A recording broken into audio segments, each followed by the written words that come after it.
As I mentioned, Tejas Desai has been really helpful in bringing this all together and getting you folks in the room. He is the perfect transition because he has such a wide variety of experience in industry. He worked with Ford for a number of years and actually led their global engineering teams. And then he's also worked at Siemens for the body electronics business field. And so I think he brings a unique perspective of connectivity between the automobile, the community, and people, drivers, so to speak. So his area really brings or focuses on the technical and social considerations around the movement, autonomous movement. He has about 40 patents or more, and enough said, right?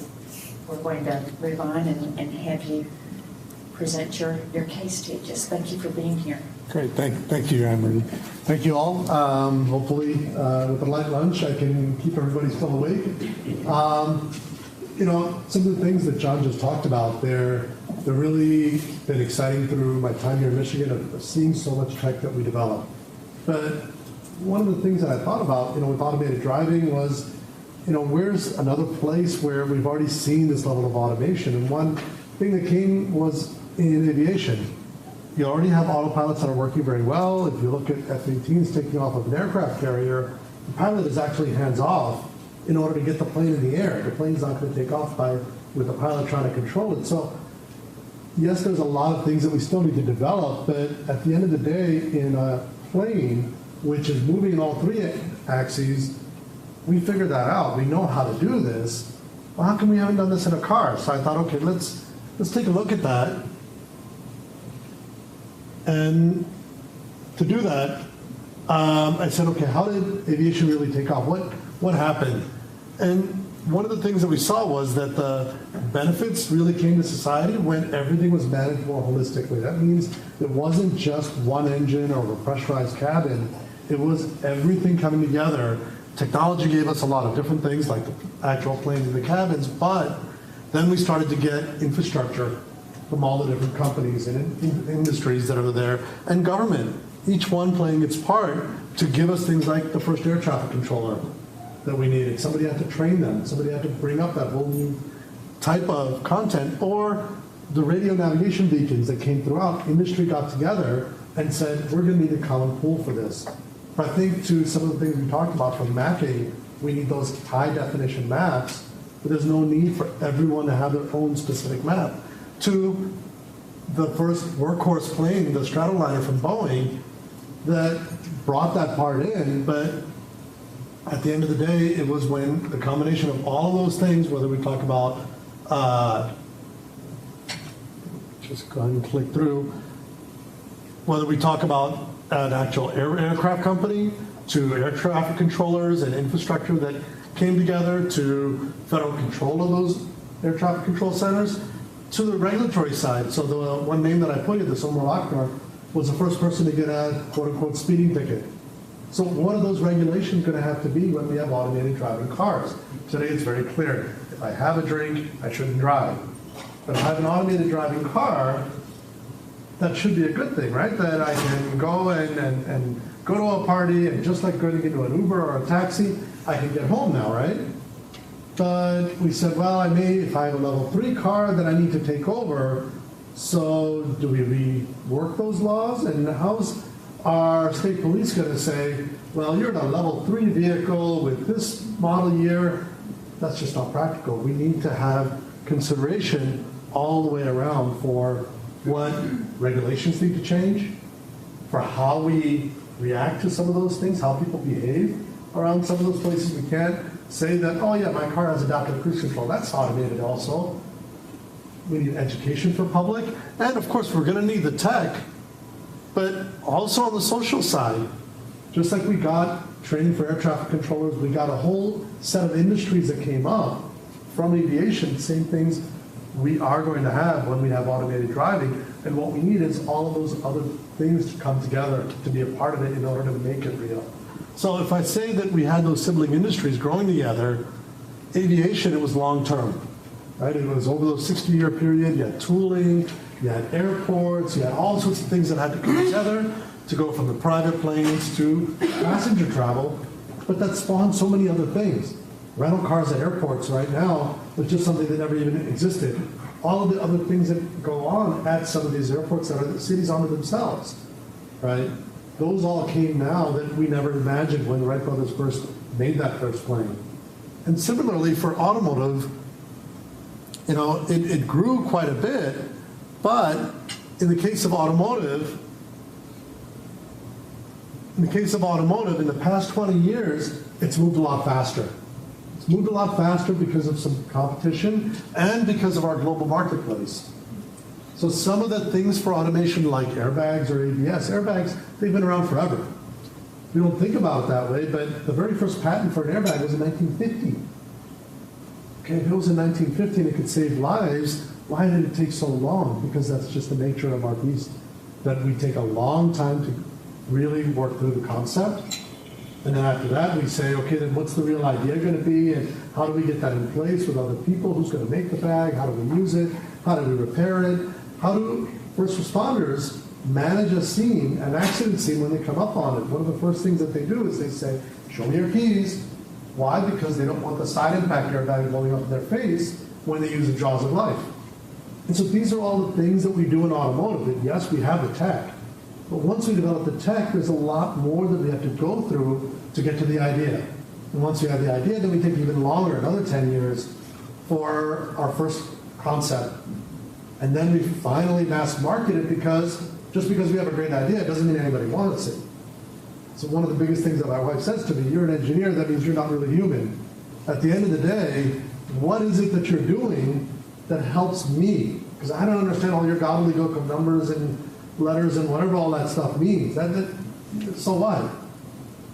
And having that gets to that first marketed thing, and then finally public acceptance, right? So yes, we try to accelerate things because we had competition and we had a global marketplace. We had Mercedes coming in with ESC, stability control, and Porsche, and that accelerated the rollout of some of those things.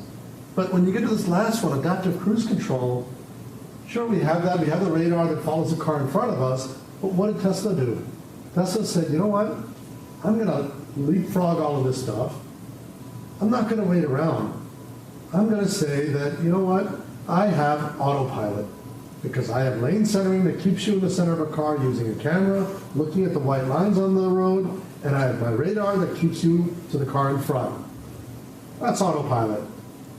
And at the end of the day, for my neighbor and for everybody else, that is what they think of when they think of autopilot, and that's hands-free. I don't have to touch the steering wheel, I don't have to touch the gas, the car does everything for me. What else do I need? It's all this research that they're doing. Sure, in the industry, we know there's a lot more. I need redundant systems, I need backups. The picture that he showed about the camera versus the infrared versus the LiDAR, those are all three very, very different images. Now, for us as humans, we do have a lot of different sensors, and we do process all of that continuously. When weather is bad, we slow down, we look at other cars, we look at how they're moving. We have a lot of contact with the other driver. When I go to Boston, I look at the other guy, and I know that if he sees me, that means he's not going to, yield the right away. That's a sign of weakness. You need to look away from them. And we know these things, right? And all of these things are what need to be developed. And those are the things that we need, that this next bullet, connected devices, they're impatient. They're like my daughter. I don't want to wait around for that. Yeah, there's some engineer that figures that out, whatever. And at the end of the day, they also had a lot of infrastructure that they needed. We think about internet and computers and cell phones and all of that.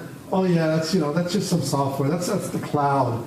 You just put that up there in the cloud and it's so easy. There's a lot of software, thousands of software engineers that are at Google for a silly little search. And what are they all doing? Didn't they figure that out by now? Well, because there's a lot of things that need to keep working. There's a lot of things that need to keep getting updated. A lot of infrastructure that Google has.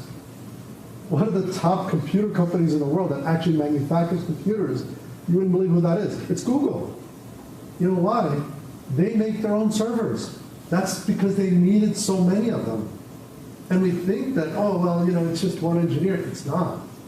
And they did have a lot of infrastructure that they needed to do. They just don't want to wait.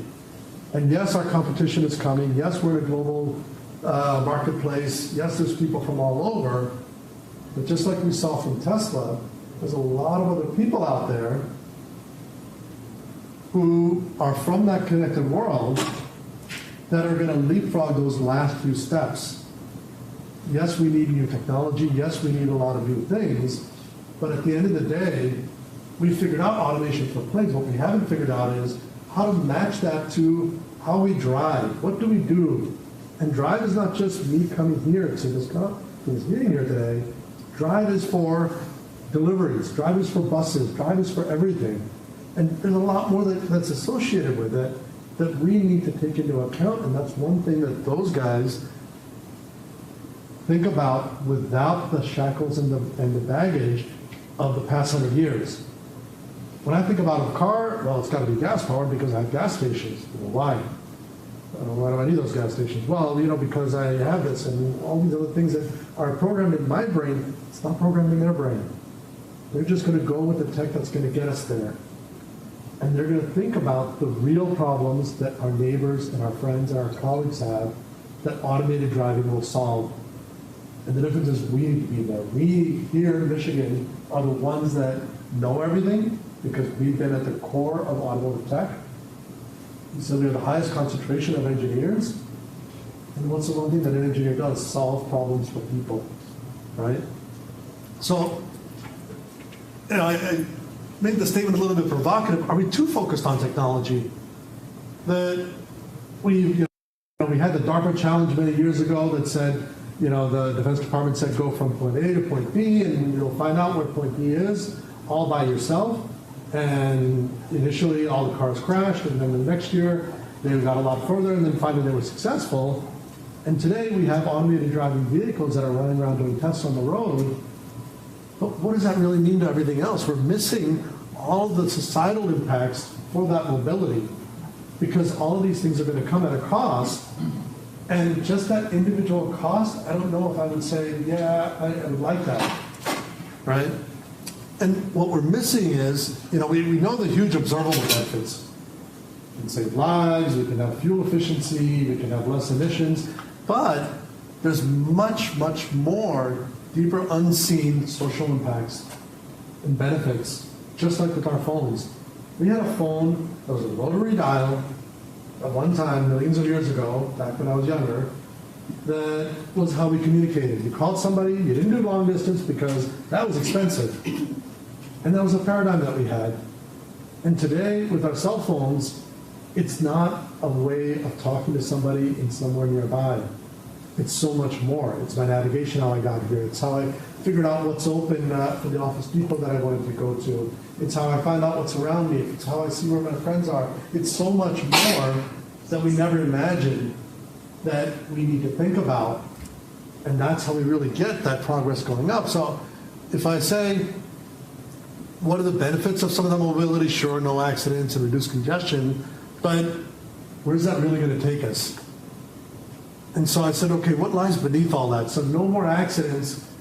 And if we say, yes, we're going to have all these great things on a Cadillac and a Mercedes and a Lincoln, but, you know, I love this term that one of the auto industry guys came up with, the democratization of safety. Safety should be there for everyone. It's great, I love that. But who's insured, by the way? Right now, it's me, and it's how risky I am in my age, and when I'm under 25, insurance companies don't really like to insure me, or they charge me a lot. But is it me, or is it the car? Well, okay, maybe it's the car because it's automated. Well, is it the car, or is it the software in the car? Because the car is just a bunch of blocks that are going to be regulated. Well, no, it's the software. But then is it the software because you just said we have deep learning, and if I talk to the people that are doing deep learning, they say, I don't really know how that works. You know, we taught it, and based on what we taught it, it's doing something. Maybe there's no specific line of code you can point to say X equals 5, and should have equaled 6 to prevent that accident? No. Okay, then how do we ensure that? I don't know. It's a much bigger issue than just, I'm going to take responsibility for it, because just the parts by themselves are going to be much safer. The number one cause of accidents is accidents, not me personally, but humans. It's human error. And one of the things that I can do when I have automated systems is take all of that away, but I will still have accidents. I will still have acts of nature. And what am I going to do to ensure that? What am I going to do on those roadways of the future? Sure, it would be good to have a shoulder, but do I really need guardrails? Guardrails are there because people kind of doze off and they're not paying attention or whatever. They go off and we keep them on the road. Or should I have infrastructure on the side that helps me communicate? Yes, we have, LTE now, and it's supposed to be long-term evolution. That's what LTE stands for, so we don't do this 3G, 4G anymore. But of course, we now have 5G coming, right? And after 5G, then there's going to be the next one. And that's all great, but what if I, as the Department of Transportation, take advantage of that data that the cars need by putting beacons along the road, using the new band that's allocated for ultra-wideband to give me more data that goes across, data specific to that area of the road, to give me more things that I would do, and I can now start to earn money on it. Right now, all these cell towers went up along 75. How much money did the state or the federal government get? Nothing, because they put them up on some private land, and now I have cell coverage all along 75, but nobody's really getting anything out of it. But now when I make the new update to 75 in the Detroit area, a 20-year project, they're putting out, what, an HOV lane. Why do I want an HOV lane? Do I really want to change the guardrails for better communication and have more sources of revenue?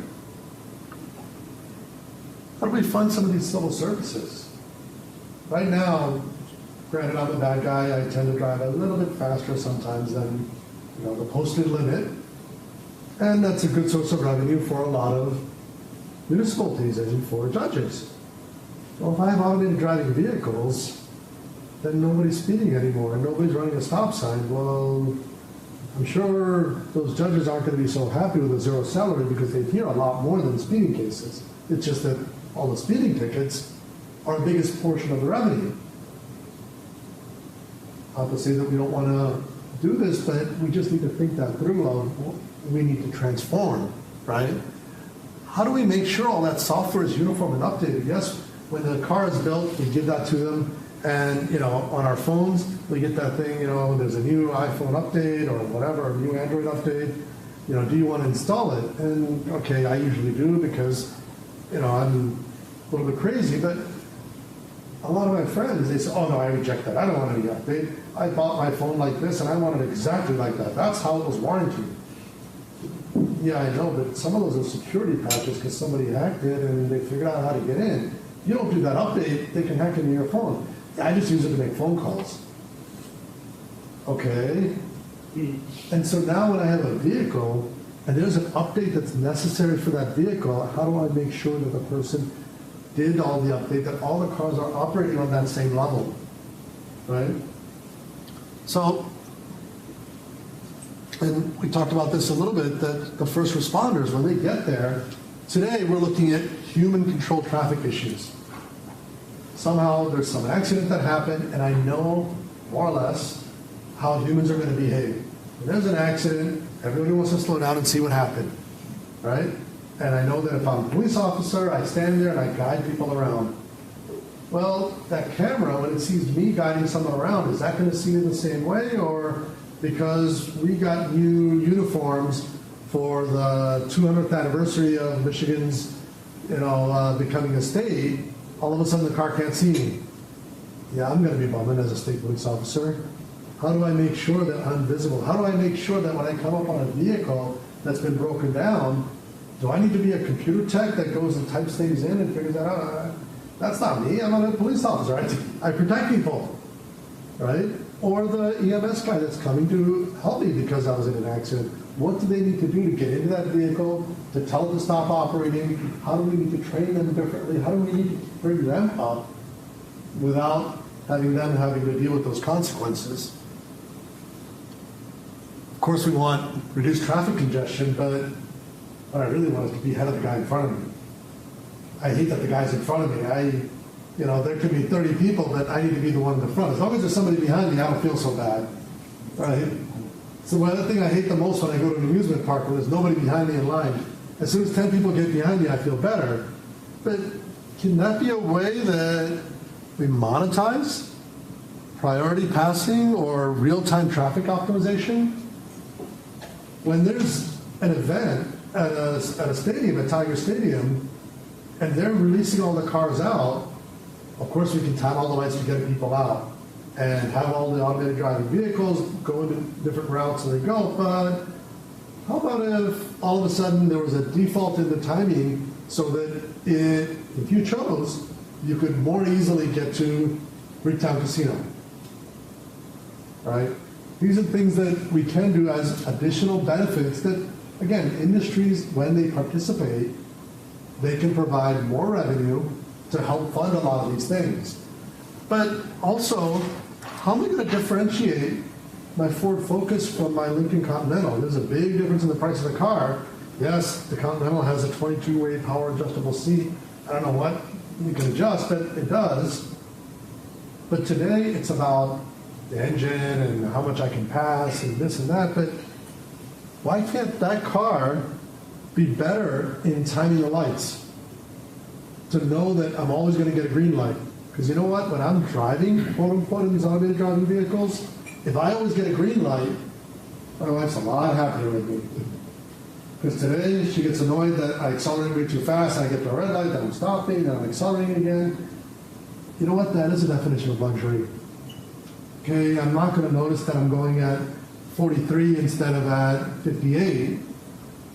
Well, I will, but I'll accept it because she's a lot happier that we're getting all green lights. And that's, again, that differentiator for luxury. But that's one of those things that needs to be there, that for the Focus on the insurance side, if it's timed so that I'm getting green lights, then I'm less likely to have an accident and run that red light. And again, it becomes another source of revenue for the insurance industry. What's one of the things that I want? I want to reduce my risk. I want to have a very, very defined risk. I don't want to have a wide variation. I don't want to have a high tolerance, which I do today. Because depending on whether you're 25 or 40 or 50 or 80, you're going to react to that traffic light differently. But if you're in an automated vehicle, I know exactly how you're going to react. I just reduce that risk to a very, very small number that I know and that I manage because it's electronics and it's software I understand. Well, now I can reduce your rates, but more importantly, I know exactly how much money I'm going to make as profit. Oh, I like that. I'm willing to pay for that, right? And so now the consumer doesn't have to be the only one paying, or the state. Yes, I'm already paying for insurance, but now everybody's better off. And balancing those things out is the thing that's very, very important. What happens to our truck drivers and our cab drivers? Being a driver is the largest profession in the U.S. If I have all automated driving, yes, I can make them all computer programmers, but I don't want to be computer programmers. But I don't need Arnold Schwarzenegger robots. What I do still need is somebody in that cab that needs to do things that are very, very different. And what I need to do is to train them now to get them ready for that, on how to deal with those automated systems, on what to do with those automated systems, how to reroute yourself. When I'm a FedEx driver, right, what's one of the things that I want? I want to make that delivery to where the person is. Why can't it be that I'm not just going to the house where you've already left, but I make my delivery to your office where you are now, and I reroute on the fly without sending all this data to some big bad brother in the cloud somewhere. The driver is doing those things, and those automated assistance systems are helping his truck to stay on the road. So there's a lot more that they can do when we bring them in with us. And of course, this makes them safer, but then on the legislative side, those laws we have in today for, well, you can only drive for 10 hours and you need so much rest, and they really relevant, or how do we really need to change them, right? And that's one of the things that we need to do, both from the drivers, but also from the university side, to see from the medical schools, how do humans behave? When do we start to doze off? And the laws that we have for distracted driving, do we really want to have engaged drivers more than distracted drivers? To give them something, right? And regional airlines and hotels, what's going to happen to those? Well, they don't need to go away, because at the end of the day, one of the things that we talked about was for Traverse City, that I would love to be able to get up there. But I-75 is great, but then once I get off 75 and I'm on those smaller roads, are they really all going to be all updated? What do I do with them? How do I get those managed? Because once I'm in an automated driving vehicle, do I still remember how to drive a regular car? I still remember how to drive a stick, because I've traveled quite a bit and I go to Europe and you have stick shifts over there. But in the US, Corvette's automatic. You can get it with a stick, but at the end of the day, we just get deprogrammed. Right now, when I taught my daughter to drive a couple of years ago, I couldn't find a way to teach her how to control the car into a skid, because the stability control systems would keep taking over. I happen to have friends in the industry and knew where the fuse was to pull that out, to go into the high school parking lot when there was ice on the road, to actually give her that feeling of what happens when your car loses control. What do you do? But what do we need to do for these people that are in those places, and how do they need to change? And a lot of people here are from the urban planning side. Do I really want to have all these vertical spaces? Can I flatten that out?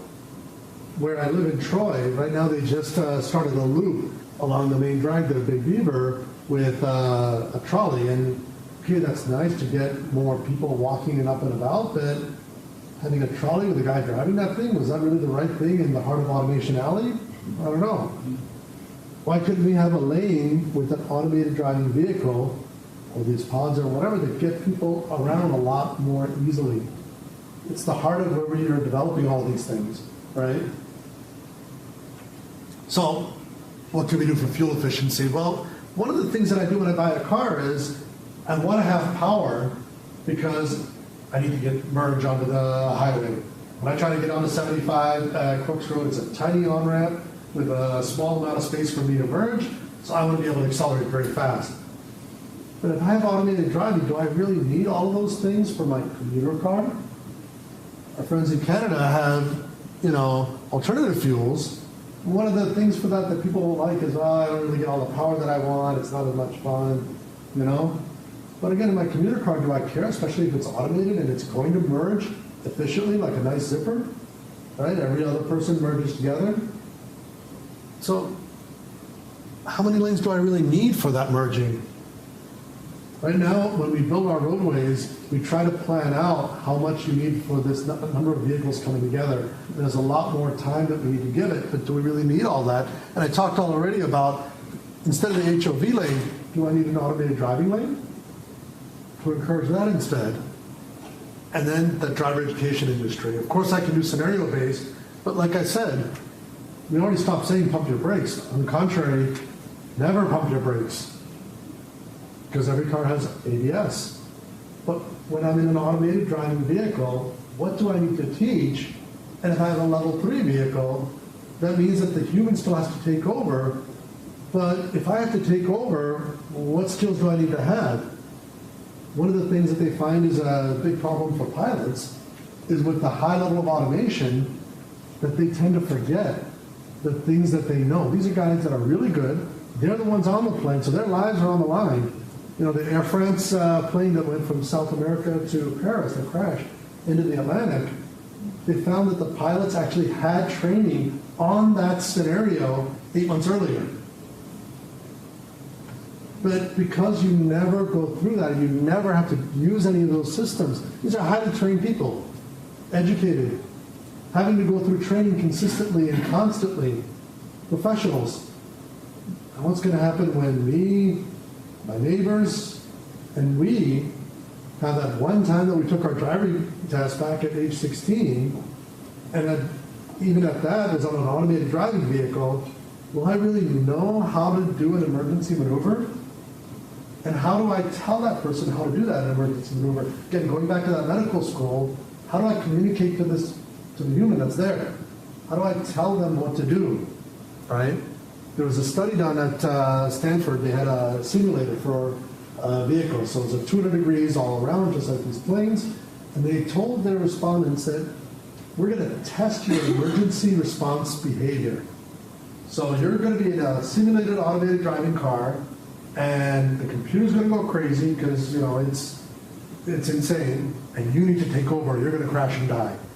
We're going to test the timing, how fast you can react, right? 40% of the test subjects fell asleep in 8 minutes. So what do we do to keep these people engaged? And once we keep them engaged, how do we get them to do what we want them to do? You can't say, watch out, because then the first thing they're going to do is, well, what? No, you need to go to the left, right? And those types of research are another big part of what we need to do to keep people engaged, to know how to keep them engaged long term, right? And where are we? And be careful with the clicker because it moves without me. And you know, when everybody's enjoying the ride, how can I give you this level of entertainment, right? That there's a lot more data that's going to come into the car, but do I want to use that data to update the map? Well, I know what my daughter would say. No, she wants to watch the YouTube video of the cat. That should get the highest priority of data, right? And I know what I'm going to say. Oh no, I got this video conference. That's a lot more important than that. Yeah, I'll figure that out. I was, watching the road long before any of this was around. So another really important part is this joy of the drive. I love my car. We have identities and passion connected to our car. And for that, how am I going to keep that in track? That I don't want just a Wi-Fi and a movie playing in the car, but I want to really enjoy that ride. How do I make it something that's going to help me out? And finally, how do I keep all the security going for data that's coming in for the road versus entertainment? If they're all using that same channel to come in, I need to parse out some of that data going out and keep some of it secure and away from bad guys, but others flexible for everyone else, right? And we touched on it a little bit that can my car itself transform? Once I get to work, can my car be used to go and make some of these deliveries by itself?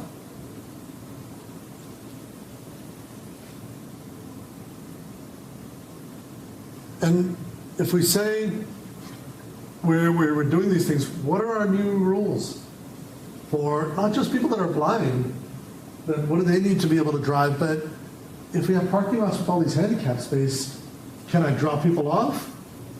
Can I make more money on some of those things, right? So again, there's a lot more that we can think about that we need to do, but more important is to think on that broader sense and to bring those people in. To bring in not just an individual vehicle and the person that's going to buy the vehicle, but how am I going to get out of this cycle of evolution where I'm exciting and I get bored with it and then I get rebirth and go back and back until I finally get implementation of the technology by going a lot broader, by thinking about a lot more of these other people that are in. And again, our cars, they're our passion. It's how I identify me as who I am. And these technologies, they have to make me more and more excited about buying that next car, not something that I'm bored and that I'm handcuffed with. And that's one of the things that I think it's exciting. It's something that only we know how to do. And it's something that I think Andreas, who's going to come up next, can help talk about what we can do. Thanks. Thank you.